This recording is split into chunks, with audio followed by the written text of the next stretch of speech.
Now, I like to think of myself as a really rational human being.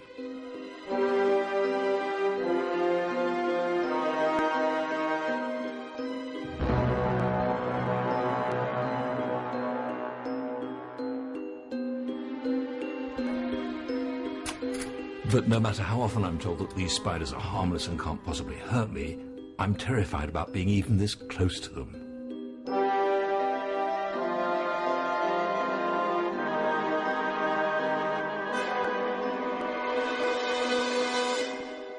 This machine is called a relaxometer, and it measures my stress levels by measuring the amount of sweat on my fingertips electrically. And at the moment, when I switch it on, as you can see, I'm fairly relaxed, so the sound it's making is a low pitch.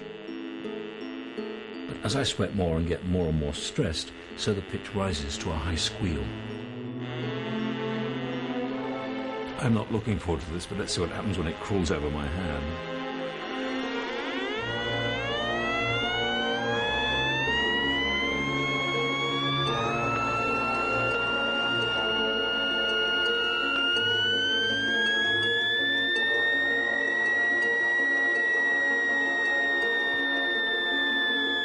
Although I know these spiders are harmless, I simply can't control my reactions.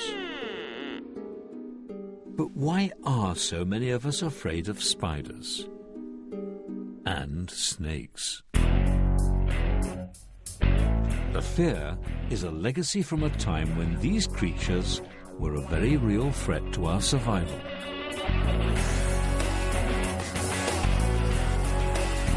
That's why, across all cultures and continents, we're primed to spot them instantly. And fear of snakes is the #1 fear. Here in Los Angeles, we've set up an experiment. We've reassured everyone that these snakes aren't poisonous. But can the modern temptation of a $10 bill overcome our ancient fear? $10 is not enough. But there's just so many of them.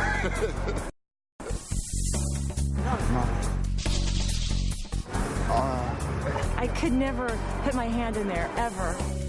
Oh, for anybody in the world. I know it sounds crazy, but I have chills even being near them. I know that sounds like a chick thing, but I can't help it. They just, they're like death to me. They're like the epitome of death.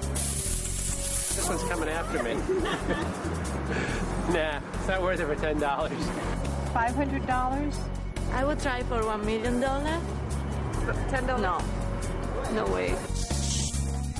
Of course, it is possible to overcome our instincts. Oh my God, I really do.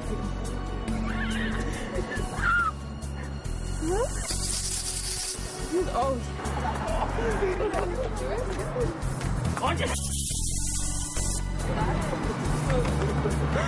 Little bit, yeah. But overcoming them is quite a battle.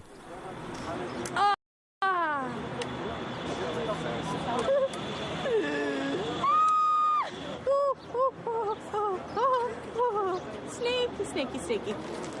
Oh, little guy. Hi, little guy. Oh, hi, hi.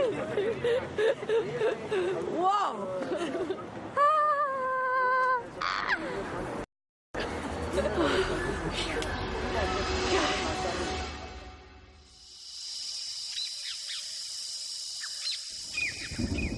Fear is so important for our survival, we do something absolutely remarkable. Our bodies begin to react to a threat before we're even consciously aware of what the threat might be. Because when we're faced with danger, milliseconds count.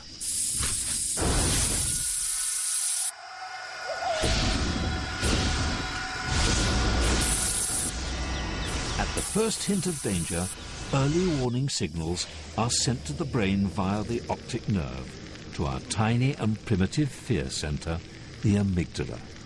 This prepares our body for action. Next, nerve pulses are fired down the spinal cord to the adrenal glands near our kidneys. This triggers a release of adrenaline. Now we're on full alert. Adrenaline is the vital hormone that can flood our body in a split second. As it reaches our lungs, we breathe more deeply and take in more oxygen. It also makes our heart beat faster. Oxygen-rich blood is diverted to our muscles. They are now charged springs, waiting for the signal to run or fight. All this before our conscious mind has even registered a threat.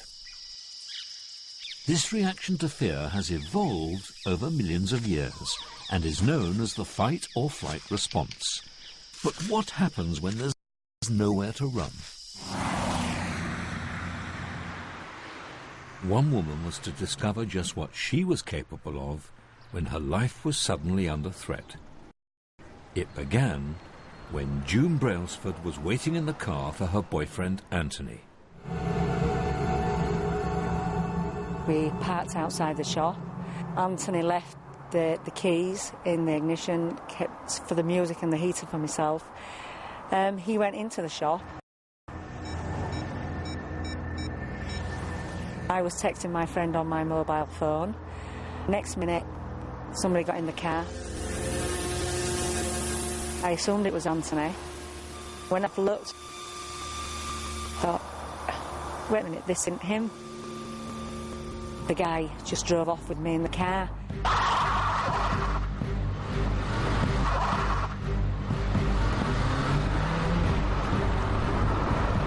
And all the time he just repeated, "You're going to die, bitch." That's all he said all the time. And that's exactly what I thought. I thought he would probably take my life.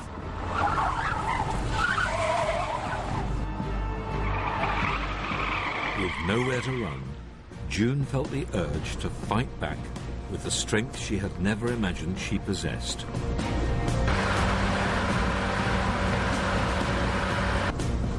She fought against her attacker by grabbing the steering wheel in the hope of taking control. The more I thought about surviving for myself and my children, and I just fought for my life. I wasn't frightened, I didn't feel like fear, I just wanted to fight. I lent myself as far over him as I possibly could, knowing that it gave me an edge. Then, June saw her chance. I saw the wall and I thought, that is the best opportunity I'm going to have. And I just turned it as far as I possibly could. I just drove the car and then it hit the wall. He managed to get out and that's how it ended.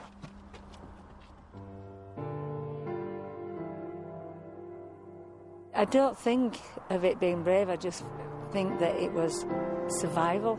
It was, you know, you've got to fight.